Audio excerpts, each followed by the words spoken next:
नमस्कार दोस्तों। आज हम आत्मा की उस अद्भुत यात्रा की चर्चा करेंगे जो समय की शुरुआत से भी पहले आरंभ होती है। यह केवल एक कहानी नहीं, बल्कि हमारे अस्तित्व के सबसे गहरे रहस्य को समझने का प्रयास है। कल्पना कीजिए उस अवस्था की जब न पृथ्वी थी, न आकाश, न सूर्य, न चंद्रमा और न ही असंख्य तारों से भरा यह ब्रह्मांड। न दिन था, न रात, न कोई जीव था, न कोई संसार। उस समय केवल एक ही सत्ता विद्यमान थी, परमात्मा। वह परमात्मा किसी रूप, रंग या सीमा में बंधा हुआ नहीं था। वह अनंत प्रकाश था, अनंत प्रेम था और असीम चेतना का महासागर था। समय भी उसी से उत्पन्न होना था, इसलिए उस अवस्था को शब्दों में पूरी तरह व्यक्त करना संभव नहीं है। संतों ने बताया है कि वही परम सत्ता समस्त सृष्टि का मूल स्रोत है। जो कुछ भी आज हमें दिखाई देता है वह सब उसी की शक्ति से प्रकट हुआ है। पर्वत, नदियां, समुद्र, वन, आकाश, ग्रह, तारे और अनगिनत जीव सब उसी एक स्रोत से निकले हैं। परंतु उस समय यह सब कुछ अस्तित्व में नहीं था। केवल परम शांति थी, केवल परम आनंद था, केवल वही एक सत्य था जो सदा से था और सदा रहेगा। जब मनुष्य इस सत्य पर विचार करता है तो उसे अनुभव होने लगता है कि जीवन केवल शरीर और संसार तक सीमित नहीं है। इसके पीछे एक बहुत बड़ी आध्यात्मिक वास्तविकता कार्य कर रही है। हम जिस संसार को अंतिम सत्य समझते हैं वह वास्तव में एक विशाल यात्रा का केवल एक छोटा सा पड़ाव है, और इसी अनंत शांति तथा प्रकाश से आत्मा की महान यात्रा आरंभ होती है। उस अनंत प्रकाश और प्रेम के महासागर में असंख्य आत्माएं विद्यमान थीं। वे अलग अलग दिखाई नहीं देती थीं, बल्कि उसी परम चेतना के भीतर स्थित थीं। जैसे समुद्र में असंख्य जल बिंदु समाये रहते हैं, हर आत्मा अपने मूल स्रोत का अंश थी। उसके भीतर वही प्रकाश था, वही प्रेम था और वही दिव्यता थी जो परमात्मा में है। किंतु उस अवस्था में आत्माओं को अपने अलग अस्तित्व का कोई अनुभव नहीं था। वे पूर्ण शांति और आनंद में स्थित थीं। आध्यात्मिक दृष्टि से आत्मा न जन्म लेती है और न मरती है। उसका वास्तविक स्वरूप शुद्ध चेतना है। शरीर बदलते हैं, परिस्थितियां बदलती हैं, लेकिन आत्मा का मूल तत्व कभी नष्ट नहीं होता। यदि कोई मनुष्य अपने भीतर गहराई से झांके तो उसे कभी कभी ऐसा अनुभव होता है कि उसके भीतर कुछ ऐसा है जो संसार की हर वस्तु से अलग है। वही आत्मा की पुकार है, वही उस मूल घर की स्मृति है जहां से यह यात्रा प्रारंभ हुई थी। आत्मा का संबंध किसी जाति, भाषा, देश या धर्म से नहीं होता। उसका संबंध केवल उस परम स्रोत से होता है जहां से वह प्रकट हुई है। यही कारण है कि संसार के सभी संत प्रेम, दया और एकता का संदेश देते हैं। वे जानते हैं कि बाहरी रूप भले अलग हों, पर भीतर वही एक प्रकाश कार्य कर रहा है। लेकिन अभी आत्मा की यात्रा का सबसे महत्वपूर्ण चरण आना बाकी था। वह क्षण जब सृष्टि की रचना होने वाली थी और चेतना अनुभवों के एक नए संसार में प्रवेश करने वाली थी। और फिर एक समय ऐसा आया जब उस परम चेतना में सृष्टि की अभिव्यक्ति का संकल्प प्रकट हुआ। अनंत शक्ति से सृजन की एक दिव्य धारा प्रवाहित हुई और अस्तित्व के नए नए आयाम प्रकट होने लगे। जहां पहले केवल शांति और एकत्व था, वहीं अब विविधता का अद्भुत संसार आकार लेने लगा। अनगिनत लोक, असंख्य तारे, विशाल आकाश, पर्वत, नदियां, समुद्र और प्रकृति के अनंत रूप प्रकट होने लगे। सृष्टि अत्यंत सुंदर थी, मानो किसी दिव्य कलाकार ने प्रेम से एक महान चित्र रच दिया हो। लेकिन इस अद्भुत रचना को देखने, समझने और अनुभव करने वाला कोई नहीं था। तभी आत्माओं के सामने एक नया अवसर आया। उन्हें इस महान लीला का सहभागी बनने का निमंत्रण मिला। यह कोई साधारण यात्रा नहीं थी। आत्माओं को अपने मूल घर की पूर्ण शांति से निकलकर अनुभवों की दुनिया में प्रवेश करना था। वहां उन्हें अनेक परिस्थितियों, संबंधों और भूमिकाओं के माध्यम से जीवन को समझना था। कुछ आत्माओं ने इस अवसर को उत्साह के साथ स्वीकार किया। वे अनुभव करना चाहती थीं कि सृष्टि कितनी विशाल और अद्भुत है। वे उस प्रेम और ज्ञान को नए रूपों में जानना चाहती थीं जो अब तक केवल संभावनाओं के रूप में विद्यमान था। फिर भी एक गहरा सत्य बना रहा। चाहे आत्माएं कितनी भी दूर चली जाएं, उनका वास्तविक संबंध अपने मूल स्रोत से कभी टूट नहीं सकता था। जैसे सूर्य की किरण लाखों किलोमीटर दूर जाकर भी सूर्य से जुड़ी रहती है, वैसे ही आत्मा अपने परम स्रोत से जुड़ी रहती है। यात्रा आरंभ होने वाली थी। चेतना अब एक ऐसे संसार में प्रवेश करने वाली थी जहां समय था, परिवर्तन था, अनुभव थे और सीखने के अनगिनत अवसर थे। लेकिन इस यात्रा को संभव बनाने के लिए एक और व्यवस्था आवश्यक थी। आत्मा को ऐसे साधनों की आवश्यकता थी जिनके माध्यम से वह संसार का अनुभव कर सके, और यहीं से जीवन के अगले रहस्य का द्वार खुलता है। आत्मा अब उन आवरणों को धारण करने वाली थी जिनके माध्यम से वह इस विशाल संसार में अपनी भूमिका निभा सके। आगे चलकर यही आवरण विभिन्न रूपों और शरीरों के रूप में प्रकट होने वाले थे, और यहीं से जीवन की वास्तविक कहानी शुरू होती है। और इस प्रकार आत्मा की नई यात्रा का आरंभ हुआ। अनुभवों की इस विशाल दुनिया में प्रवेश करने के लिए उसे विभिन्न प्रकार के शरीर प्रदान किए गए, ताकि वह सृष्टि के विविध रूपों को जान सके और जीवन की अनेक अवस्थाओं का अनुभव कर सके। जिस प्रकार कोई अभिनेता मंच पर अलग अलग भूमिकाएं निभाने के लिए अलग अलग वेशभूषा धारण करता है, उसी प्रकार आत्मा भी अपनी यात्रा के दौरान अनेक प्रकार के शरीरों का उपयोग करती है। शरीर बदलते रहते हैं, लेकिन उनके भीतर स्थित चेतना वही रहती है। सृष्टि में जीवन के अनगिनत रूप दिखाई देते हैं। कहीं विशाल वृक्ष खड़े हैं, कहीं रंग बिरंगे पक्षी आकाश में उड़ रहे हैं, कहीं पशु प्रकृति के नियमों के अनुसार जीवन जी रहे हैं। हर रूप का अपना महत्व है और हर रूप किसी न किसी अनुभव का माध्यम है, परंतु इन सभी रूपों के पीछे एक ही शक्ति कार्य कर रही है। बाहर से देखने पर जीवन अलग अलग दिखाई देता है, लेकिन भीतर वही चेतना प्रवाहित हो रही होती है। इसी कारण संतों ने सभी जीवों के प्रति दया, प्रेम और सम्मान का संदेश दिया है। जब मनुष्य केवल बाहरी रूप को देखता है, तब उसे भिन्नताएं दिखाई देती हैं। कोई बड़ा है, कोई छोटा है, कोई शक्तिशाली है, कोई कमजोर है। लेकिन जब दृष्टि भीतर की ओर जाती है, तब समझ में आता है कि प्रत्येक जीव के भीतर वही दिव्य ज्योति विद्यमान है। यही समझ आध्यात्मिकता की नींव है। जब मनुष्य दूसरे जीवों में भी उसी प्रकाश को देखना शुरू करता है, तब उसके भीतर करुणा जागती है। वह केवल अपने सुख दुख तक सीमित नहीं रहता, बल्कि समस्त जीवन को एक परिवार की तरह देखने लगता है। फिर भी सृष्टि में उपलब्ध सभी रूपों के बीच एक ऐसा रूप भी है जिसे विशेष महत्व दिया गया है। यह वह अवस्था है जहां आत्मा केवल अनुभव ही नहीं करती, बल्कि अपने अस्तित्व पर विचार भी कर सकती है।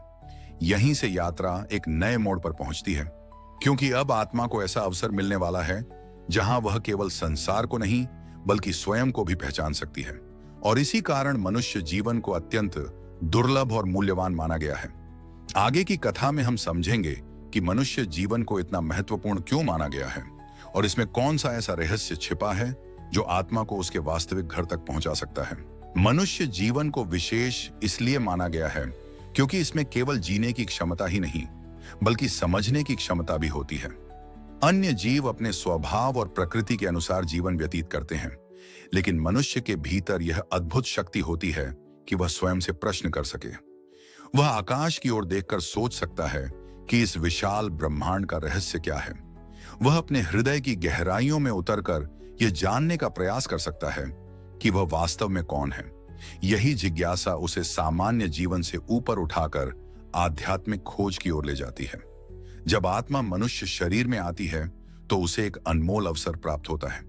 यह अवसर केवल संसार में सफलता प्राप्त करने का नहीं, बल्कि अपने वास्तविक स्वरूप को पहचानने का होता है। यही वह अवस्था है जहां चेतना अपने स्रोत को खोजने की यात्रा शुरू कर सकती है। फिर भी संसार का आकर्षण बहुत शक्तिशाली होता है।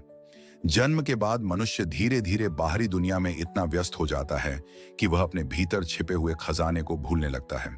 वह धन, प्रतिष्ठा, संबंध और उपलब्धियों में सुख खोजता है। कुछ समय के लिए उसे संतोष भी मिलता है, लेकिन हृदय की गहराई में एक प्रश्न फिर भी बना रहता है। कभी कभी जीवन में ऐसा क्षण आता है जब सब कुछ होते हुए भी मन खाली सा महसूस करता है। बाहरी सफलता होने पर भी भीतर एक अधूरापन दिखाई देता है। यही वह क्षण होता है जब आत्मा अपने वास्तविक घर को याद करना शुरू करती है। यह याद किसी शब्द या विचार के रूप में नहीं आती, यह एक गहरी अनुभूति के रूप में आती है। मनुष्य को लगता है कि शायद जीवन में कुछ ऐसा है जिसे वह अभी तक समझ नहीं पाया है। उसे अनुभव होने लगता है कि संसार की वस्तुएं अस्थायी नहीं हैं और सच्ची शांति कहीं अधिक गहराई में छिपी हुई है। यही भावना आध्यात्मिक जागरण का प्रारंभ बनती है।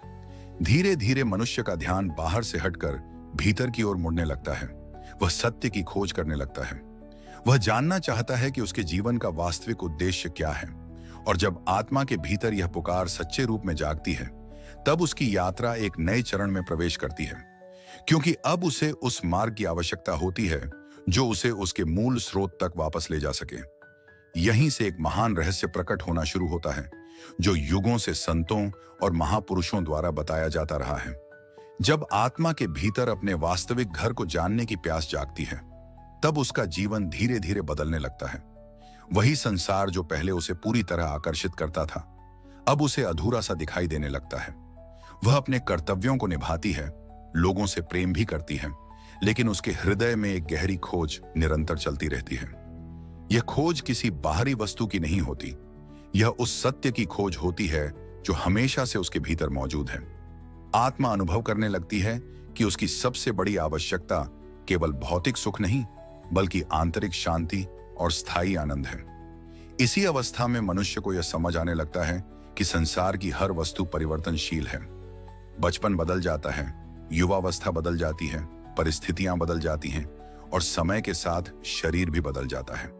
लेकिन इन सब परिवर्तनों को देखने वाली चेतना वही रहती है। धीरे धीरे उसके भीतर यह प्रश्न और गहरा हो जाता है कि यदि सब कुछ बदल रहा है, तो वह कौन सी शक्ति है जो कभी नहीं बदलती? कौन है जो हर अनुभव का साक्षी बना रहता है? यहीं से आत्मा का ध्यान बाहरी शोर से हटकर भीतर की शांति की ओर जाने लगता है। वह ऐसे मार्ग की तलाश करती है जो उसे स्वयं से मिलवा सके।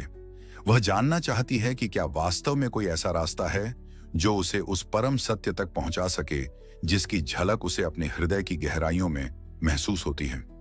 संतों ने कहा है कि जब खोज सच्ची होती है तो मार्ग भी प्रकट हो जाता है। जब प्यास वास्तविक होती है तो जल भी मिल जाता है।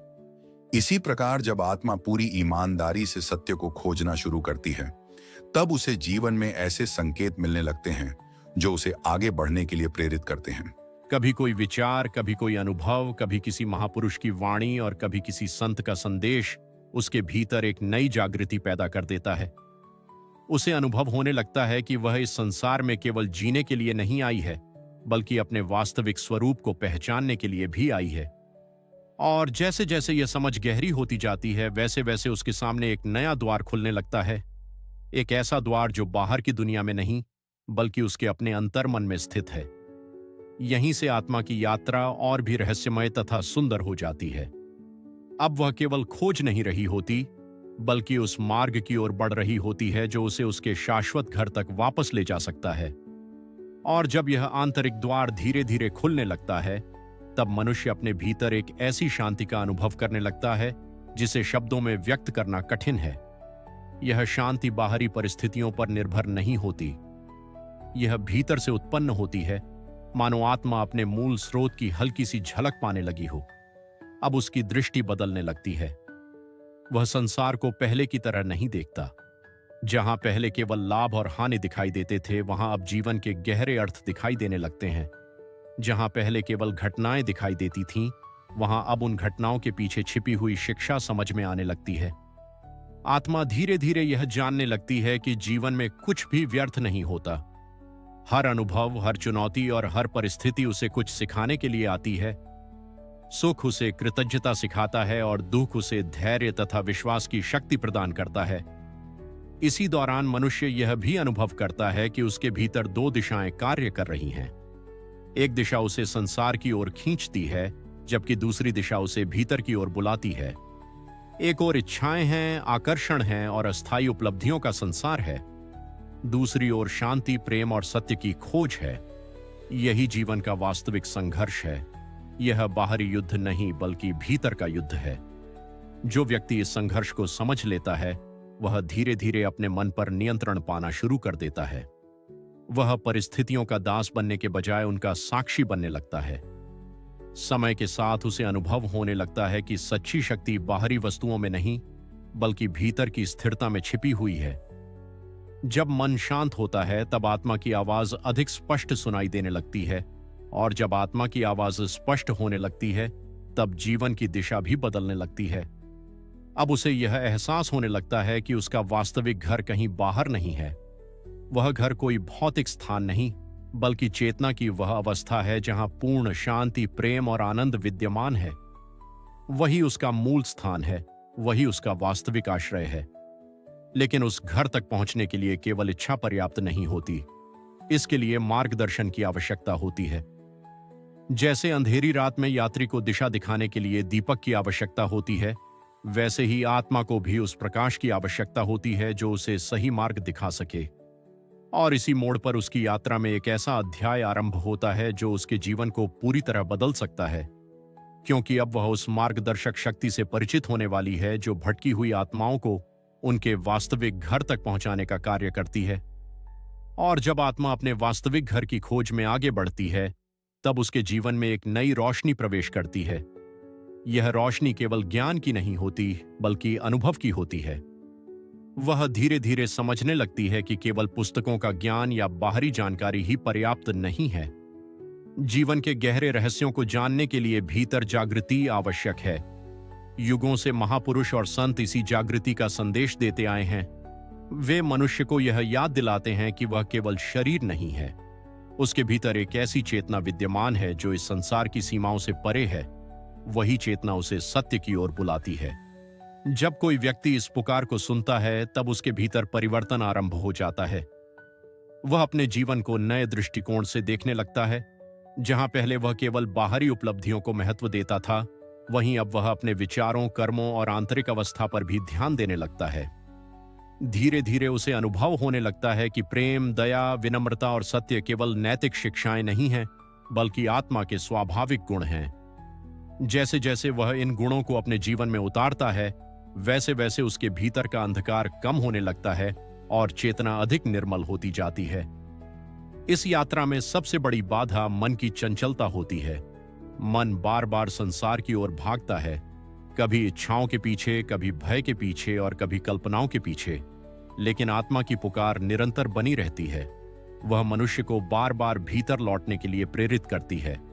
यही कारण है कि आध्यात्मिक मार्ग पर धैर्य का बहुत महत्व बताया गया है। कोई भी गहरी उपलब्धि एक दिन में प्राप्त नहीं होती। जिस प्रकार एक बीज धीरे धीरे वृक्ष बनता है, उसी प्रकार आत्मिक जागृति भी समय के साथ विकसित होती है। लेकिन जो व्यक्ति ईमानदारी से इस मार्ग पर चलता रहता है, उसके भीतर एक दिन ऐसा परिवर्तन आता है कि उसे अपने जीवन का वास्तविक उद्देश्य स्पष्ट दिखाई देने लगता है। तब वह समझ जाता है कि उसका जन्म केवल संसार में कुछ समय बिताने के लिए नहीं हुआ, बल्कि अपने भीतर छिपे हुए दिव्य सत्य को पहचानने के लिए हुआ है। और जब यह समझ दृढ़ हो जाती है, तब आत्मा के सामने आगे का मार्ग और अधिक स्पष्ट होने लगता है। अब उसकी यात्रा केवल खोज की नहीं रहती, बल्कि लौटने की यात्रा बन जाती है, उस अनंत प्रकाश की ओर जहां से वह कभी निकली थी। और अब आत्मा की यात्रा एक ऐसे मोड़ पर पहुंच चुकी थी जहां उसे केवल संसार के अनुभवों से संतोष नहीं हो रहा था। उसके भीतर कुछ और गहरा जाग चुका था। एक ऐसी प्यास जिसे कोई भौतिक वस्तु बुझा नहीं सकती थी। एक ऐसी तलाश जो उसे बार बार अपने भीतर झांकने के लिए प्रेरित कर रही थी। समय के साथ उसे यह अनुभव होने लगा कि जीवन की हर घटना किसी न किसी उद्देश्य से घटित होती है। जो लोग उसके जीवन में आते हैं, जो परिस्थितियां सामने आती हैं, जो सुख और दुख उसे प्राप्त होते हैं, ये सब उसकी आत्मिक यात्रा के महत्वपूर्ण अध्याय हैं। धीरे धीरे वह समझने लगी कि संसार केवल रहने की जगह नहीं है, बल्कि सीखने की जगह भी है। यहां प्रत्येक अनुभव उसे कुछ न कुछ सिखाने आता है। कभी विनम्रता, कभी धैर्य, कभी प्रेम और कभी त्याग। लेकिन जितना अधिक वह जीवन को समझती गई, उतना ही उसके भीतर अपने वास्तविक घर की स्मृति प्रबल होती गई। उसे ऐसा महसूस होने लगा मानो उसके हृदय में कोई मौन पुकार लगातार गूंज रही हो। यह पुकार किसी व्यक्ति की नहीं थी, किसी स्थान की नहीं थी। यह उस अनंत सत्य की पुकार थी जिससे उसका संबंध जन्मों जन्मों से था। कभी कभी वह अकेली बैठती और सोचती कि आखिर यह बेचैनी क्यों है। जब संसार में बहुत कुछ उपलब्ध है, तब भी मन पूर्ण संतुष्ट क्यों नहीं हो पाता। यह प्रश्न जितना गहरा होता गया, उतना ही उसके भीतर उत्तर खोजने की लालसा बढ़ती गई। और फिर एक दिन उसे यह समझ आने लगी कि यह बेचैनी कोई कमजोरी नहीं है, यह तो आत्मा का जागरण है। यह उस पक्षी की तरह है जो लंबे समय तक पिंजरे में रहने के बाद खुले आकाश को याद करने लगता है। यह उस नदी की तरह है जो अंततः समुद्र से मिलने के लिए व्याकुल हो उठती है। यही व्याकुलता आत्मा को आगे बढ़ाती है। यही उसे साधारण जीवन से ऊपर उठाकर आध्यात्मिक जीवन की ओर ले जाती है। यही वह शक्ति है जो मनुष्य को सत्य की खोज के लिए प्रेरित करती है। और जब यह पुकार अत्यंत गहरी हो जाती है, तब जीवन में ऐसे अवसर आने लगते हैं जो आत्मा को उसके अगले कदम की ओर ले जाते हैं। ऐसा लगता है मानो कोई अदृश्य शक्ति उसके मार्ग को तैयार कर रही हो। यात्रा अब और अधिक गंभीर होने वाली थी, क्योंकि आत्मा केवल सत्य की खोज नहीं कर रही थी, बल्कि सत्य उसके निकट आने लगा था। और यही वह क्षण था जहां उसकी जीवन यात्रा एक नए अध्याय में प्रवेश करने वाली थी। और धीरे धीरे आत्मा यह अनुभव करने लगी कि उसके भीतर जो पुकार उठ रही है वह कोई कल्पना नहीं है, वह उसके अस्तित्व की सबसे गहरी सच्चाई थी। संसार की भीड़, जीवन की व्यस्तताएं और अनगिनत इच्छाएं उस पुकार को कुछ समय के लिए दबा सकती थीं, लेकिन समाप्त नहीं कर सकती थीं। जितना अधिक समय बीतता गया, उतना ही उसे महसूस होने लगा कि उसके भीतर एक खालीपन है जिसे संसार की कोई वस्तु भर नहीं सकती। धन, सम्मान, संबंध और उपलब्धियां जीवन को सुविधाजनक बना सकती हैं, लेकिन वे उस शांति को नहीं दे सकती जिसकी तलाश आत्मा को थी। कभी कभी वह लोगों के बीच रहकर भी स्वयं को अकेला महसूस करती। यह अकेलापन किसी व्यक्ति की कमी के कारण नहीं था, यह उस गहरे बिछोह का अनुभव था जिसे शब्दों में समझाना कठिन है। मानो आत्मा को अपने वास्तविक घर की धुंधली सी याद आने लगी हो। इसी अनुभूति के साथ उसके भीतर एक नई संवेदनशीलता जन्म लेने लगी। वह जीवन को पहले की तरह नहीं देखती थी। अब उसे हर घटना में कोई संकेत दिखाई देता था। हर अनुभव मानो उसे किसी अदृश्य दिशा की ओर ले जा रहा था। वह समझने लगी कि मनुष्य केवल शरीर नहीं है। यदि शरीर ही सब कुछ होता तो भौतिक उपलब्धियां मिल जाने के बाद भी मन पूर्ण संतुष्ट हो जाता, लेकिन ऐसा नहीं होता। मनुष्य के भीतर कुछ ऐसा है जो अनंत की खोज करता है, जो सीमित में संतोष नहीं पाता। यही आत्मा का स्वभाव है। वह अपने मूल स्रोत से मिलने की इच्छा रखती है, चाहे वह इस इच्छा को स्पष्ट रूप से समझ पाए या नहीं, लेकिन उसके भीतर यह आकर्षण हमेशा बना रहता है। और जब यह आकर्षण बहुत गहरा हो जाता है, तब जीवन में एक महत्वपूर्ण परिवर्तन शुरू होता है। आत्मा केवल उत्तर खोजने की कोशिश नहीं करती, बल्कि उत्तरों को ग्रहण करने के लिए तैयार होने लगती है। उसका मन धीरे धीरे शांत होने लगता है। उसका हृदय पहले से अधिक विनम्र और ग्रहणशील बन जाता है।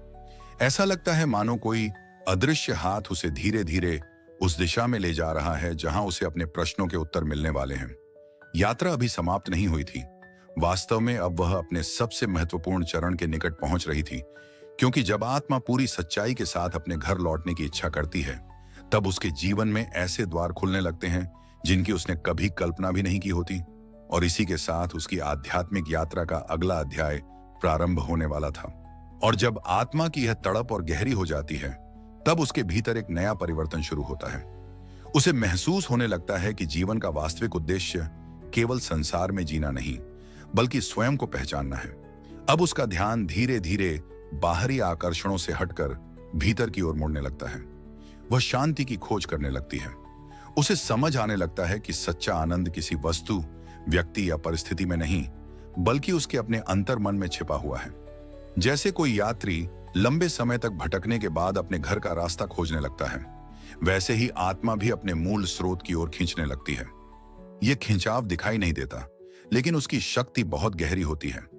अब उसके भीतर विश्वास जन्म लेने लगता है कि इस यात्रा का कोई उद्देश्य है और एक दिन उसे अपने सभी प्रश्नों के उत्तर अवश्य मिलेंगे। यही विश्वास उसके कदमों को आगे बढ़ाता है और उसके हृदय में आशा की एक नई किरण जगा देता है। और धीरे धीरे आत्मा को यह अनुभव होने लगा कि उसके भीतर जो खोज चल रही है वह व्यर्थ नहीं है।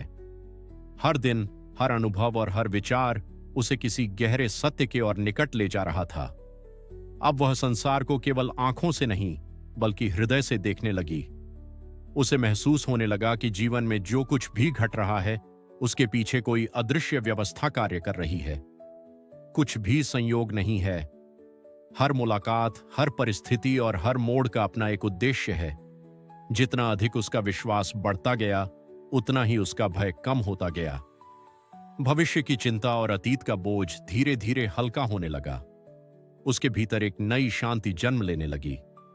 उसे ऐसा महसूस होने लगा मानो कोई प्रेमपूर्ण शक्ति हर समय उसके साथ है, उसका मार्गदर्शन कर रही है और सही दिशा में आगे बढ़ा रही है। और इसी विश्वास के साथ आत्मा अपनी यात्रा में आगे बढ़ती रही, क्योंकि अब उसे आभास होने लगा था कि उसका वास्तविक घर उतना दूर नहीं है जितना वह कभी समझती थी। और जैसे जैसे यह विश्वास गहरा होता गया, आत्मा के भीतर एक नई जागृति जन्म लेने लगी। अब वह केवल जीवन को जी नहीं रही थी, बल्कि उसे समझने का प्रयास भी कर रही थी। उसे महसूस होने लगा कि संसार की हर वस्तु बदलती रहती है। जो आज है वह कल नहीं रहेगा, जो अभी नया है वो एक दिन पुराना हो जाएगा। इस सत्य को समझकर उसका मोह धीरे धीरे कम होने लगा। इसका अर्थ यह नहीं था कि वह संसार से दूर भागना चाहती थी, बल्कि अब वह संसार को उसकी वास्तविकता के साथ देखना सीख रही थी।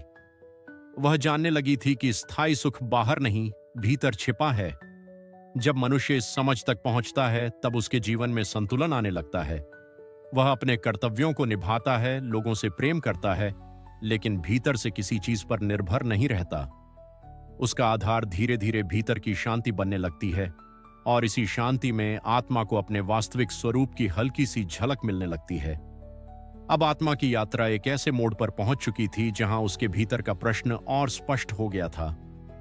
उसे केवल यह नहीं जानना था कि संसार क्या है, बल्कि यह भी जानना था कि वह स्वयं कौन है। जब यह प्रश्न पूरी ईमानदारी से उठता है, तब जीवन बदलना शुरू हो जाता है। मनुष्य बाहरी उत्तरों से संतुष्ट नहीं होता। वह उस सत्य की खोज करता है जिसे केवल अनुभव किया जा सकता है। कभी कभी वह एकांत में बैठकर अपने जीवन को देखता है। उसे लगता है कि उसके भीतर कोई ऐसी शक्ति है जो हर परिस्थिति को देख रही है। सुख आए या दुख, सफलता मिले या असफलता, वह साक्षी हमेशा मौजूद रहती है। धीरे धीरे उसे समझ आने लगता है कि वही साक्षी उसका वास्तविक स्वरूप है। शरीर बदलता है, विचार बदलते हैं, भावनाएं बदलती हैं, लेकिन वह चेतना नहीं बदलती जो इन सबको देख रही है। और जब यह अनुभव गहरा होने लगता है, तब आत्मा के भीतर अपने स्रोत तक पहुंचने की लालसा पहले से कहीं अधिक प्रबल हो जाती है। अब यात्रा केवल खोज की नहीं रही थी, बल्कि लौटने की तैयारी बन चुकी थी। और जब आत्मा के भीतर यह लालसा प्रबल होने लगती है, तब उसे संसार के बीच रहते हुए भी एक अलग प्रकार का अनुभव होने लगता है। बाहर सब कुछ पहले जैसा ही दिखाई देता है, लेकिन भीतर कुछ बदल चुका होता है। अब उसे ऐसा महसूस होता है कि जीवन में कोई गहरा उद्देश्य है जिसे वह अभी पूरी तरह समझ नहीं पाई है। कभी कभी उसके हृदय में एक अनजानी पुकार उठती है। यह पुकार किसी व्यक्ति की नहीं, बल्कि उस सत्य की होती है जिसकी खोज में वह लंबे समय से भटक रही थी। यही पुकार उसे भीतर की ओर ले जाने लगती है। वह समझने लगती है कि वास्तविक परिवर्तन बाहर की परिस्थितियों को बदलने से नहीं, बल्कि स्वयं को समझने से आता है। धीरे धीरे उसका मन शांत होने लगता है। जिन बातों से पहले वह अत्यधिक परेशान हो जाती थी, अब उन्हें वह अलग दृष्टि से देखने लगती है। उसे विश्वास होने लगता है कि जीवन की हर घटना के पीछे कोई न कोई गहरा अर्थ छिपा हुआ है, और इसी विश्वास के साथ आत्मा की यात्रा आगे बढ़ती रहती है। अब उसके भीतर एक नई आशा जन्म ले चुकी थी। उसे महसूस होने लगा था कि वह अकेली नहीं है। कोई अदृश्य शक्ति हर समय उसके साथ है और सही दिशा में आगे बढ़ा रही है। जब यह अनुभव गहरा होता है, तब भय धीरे धीरे समाप्त होने लगता है। भविष्य की चिंता कम होने लगती है और वर्तमान का महत्व बढ़ने लगता है। आत्मा अब हर क्षण को अधिक सजगता के साथ जीने लगती है। उसे यह भी समझ आने लगता है कि सच्चा मार्ग वही है जो उसे अपने भीतर के प्रकाश तक ले जाए। संसार की दौड़ कभी समाप्त नहीं होती, लेकिन आत्मा की प्यास केवल सत्य से ही बुझ सकती है। यात्रा अब एक नए चरण में प्रवेश कर रही थी। आगे वह ऐसे अनुभवों के निकट पहुंचने वाली थी जो उसके जीवन की दिशा बदल सकते थे। उसके भीतर जाग चुकी खोज अब उसे उस ज्ञान के द्वार तक ले जाने वाली थी जिसकी प्रतीक्षा वह जाने कितने समय से कर रही थी। और जैसे जैसे आत्मा सत्य के निकट पहुंचने लगती है, उसके भीतर का अंधकार धीरे धीरे कम होने लगता है। जिन प्रश्नों ने उसे लंबे समय तक बेचैन रखा था, अब उनके उत्तरों की हल्की झलक मिलने लगती है। वह समझने लगती है कि जीवन केवल घटनाओं का क्रम नहीं है। हर अनुभव उसके विकास का एक साधन है। कभी सुख उसे कृतज्ञ बनाता है, तो कभी कठिनाई उसे मजबूत बनाती है। धीरे धीरे वह हर परिस्थिति को एक नई दृष्टि से देखने लगती है। अब उसका विश्वास बाहरी चीजों पर कम और भीतर की अनुभूति पर अधिक होने लगता है। वह जान जाती है कि सच्ची शांति किसी स्थान पर नहीं, बल्कि चेतना की एक अवस्था में मिलती है। यही समझ उसके हृदय में स्थिरता लाने लगती है, और इसी स्थिरता में उसे अपने वास्तविक मार्ग की आहट सुनाई देने लगती है। अब आत्मा के भीतर एक नया प्रकाश जाग चुका था। यह प्रकाश आंखों से दिखाई नहीं देता था, लेकिन उसके विचारों, भावनाओं और जीवन की दिशा को बदल रहा था। वह पहले की तरह संसार में रहती थी, अपने कार्य करती थी, लोगों से मिलती जुलती थी, लेकिन उसके भीतर एक गहरा परिवर्तन हो चुका था। अब उसका मन बार बार उस सत्य की ओर लौटता था जिसे वह खोज रही थी। कभी शांत क्षणों में उसे ऐसा महसूस होता कि उसके भीतर कोई मौन उपस्थिति है, एक ऐसी उपस्थिति जो हमेशा से उसके साथ थी, लेकिन जिसे वह पहले पहचान नहीं पाई थी। यह अनुभव उसके लिए नया था, फिर भी अजीब तरह से परिचित लगता था, मानो वह किसी भूली हुई स्मृति को फिर से याद करने लगी हो। और जैसे जैसे यह अनुभव गहरा होता गया, आत्मा का विश्वास भी बढ़ता गया। उसे महसूस होने लगा कि उसकी यात्रा व्यर्थ नहीं है। कोई अदृश्य करुणामयी शक्ति उसे धीरे धीरे उसके वास्तविक घर की ओर ले जा रही है। यात्रा अभी जारी थी और आगे उसके सामने ऐसे रहस्य खुलने वाले थे जो उसके जीवन को हमेशा के लिए बदल सकते थे। और धीरे धीरे आत्मा को यह अनुभव होने लगा कि जिस सत्य की वह खोज कर रही थी वह उससे दूर नहीं है। वह किसी पहाड़, जंगल या दूर देश में छिपा नहीं था। उसकी झलक तो उसके अपने ही अंतर्मन में मौजूद थी, लेकिन उस झलक को स्पष्ट रूप से देखने के लिए मन का शांत होना आवश्यक था। जब मन इच्छाओं, चिंताओं और भ्रमों से भरा रहता है, तब भीतर की सूक्ष्म आवाज सुनाई नहीं देती। इसलिए आत्मा अब स्वाभाविक रूप से शांति और एकांत की ओर आकर्षित होने लगी। उसे महसूस होने लगा कि जितना वह भीतर उतरती है, उतना ही उसका भय कम होता जाता है। जीवन की अनिश्चितताएं अब उसे पहले जैसी परेशान नहीं करती थी। उसके भीतर विश्वास की एक नई नींव बन रही थी और इसी विश्वास के साथ उसकी यात्रा आगे बढ़ती रही। अब आत्मा के भीतर एक गहरा परिवर्तन हो चुका था। पहले वह उत्तर खोज रही थी, लेकिन अब उसे अनुभव होने लगा कि उत्तर धीरे धीरे उसके सामने प्रकट हो रहे हैं। उसका हृदय पहले से अधिक कोमल और विनम्र हो गया था। वह लोगों की कमियों से अधिक उनके भीतर छिपी अच्छाइयों को देखने लगी। उसे समझ आने लगा कि हर व्यक्ति अपनी अपनी यात्रा पर है और हर आत्मा अपने ढंग से सीख रही है। जितना अधिक उसका हृदय प्रेम से भरता गया, उतना ही उसके भीतर का बोझ हल्का होता गया। पुरानी शिकायतें, दुख और भय धीरे धीरे मिटने लगे। उनकी जगह एक गहरी शांति ने ले ली। उसे महसूस होने लगा कि जीवन का सबसे बड़ा रहस्य पाने में नहीं, बल्कि पहचानने में है। जिस सत्य को वह बाहर खोज रही थी, उसकी किरणें तो हमेशा से उसके भीतर चमक रही थीं। और अब आत्मा उस अवस्था के निकट पहुंच रही थी जहां उसकी खोज एक नए अध्याय में प्रवेश करने वाली थी। आगे का मार्ग और भी प्रकाशमय होने वाला था और उसके सामने ऐसे अनुभव खुलने वाले थे जो उसके विश्वास को पहले से कहीं अधिक गहरा बना देंगे। और जैसे जैसे आत्मा आगे बढ़ती गई, उसे यह अनुभव होने लगा कि जीवन केवल बाहर दिखाई देने वाली घटनाओं का नाम नहीं है। हर घटना के पीछे एक गहरा अर्थ छिपा हुआ है जिसे केवल शांत मन ही समझ सकता है। अब वह पहले की तरह हर बात पर प्रतिक्रिया नहीं करती थी। वह रुककर देखना सीख रही थी, समझना सीख रही थी। उसे महसूस होने लगा कि जब मन शांत होता है, तब भीतर की बुद्धि स्वयं मार्ग दिखाने लगती है। धीरे धीरे उसके भीतर एक ऐसी स्थिरता जन्म लेने लगी जो परिस्थितियों के बदलने से प्रभावित नहीं होती थी।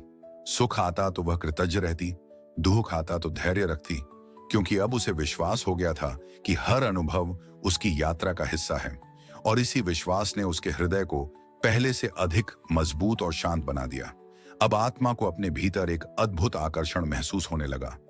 यह आकर्षण संसार की वस्तुओं की ओर नहीं, बल्कि उस सत्य की ओर था जिसे वह लंबे समय से खोज रही थी। कभी कभी गहरे मौन में उसे ऐसा लगता मानो कोई अदृश्य प्रकाश उसे अपनी ओर बुला रहा हो। यह कोई आवाज नहीं थी, फिर भी वह उसे स्पष्ट रूप से महसूस कर सकती थी। उसके भीतर एक नई आशा जाग उठती थी। उसे लगने लगा कि वह अकेली यात्रा नहीं कर रही है। कोई करुणामयी शक्ति हर कदम पर उसका हाथ थामे हुए है। जब वह भटकती है तो उसे संभालती है, और जब वह आगे बढ़ती है तो उसे साहस देती है। यही अनुभव उसके विश्वास को और गहरा करता गया। अब उसकी खोज केवल जिज्ञासा नहीं रही थी, यह उसके जीवन का उद्देश्य बन चुकी थी। और जैसे जैसे यह उद्देश्य स्पष्ट होता गया, उसके सामने एक नया द्वार खुलने लगा। एक ऐसा द्वार जो उसे उस मार्गदर्शन के निकट ले जाने वाला था जिसकी प्रतीक्षा उसकी आत्मा बहुत लंबे समय से कर रही थी।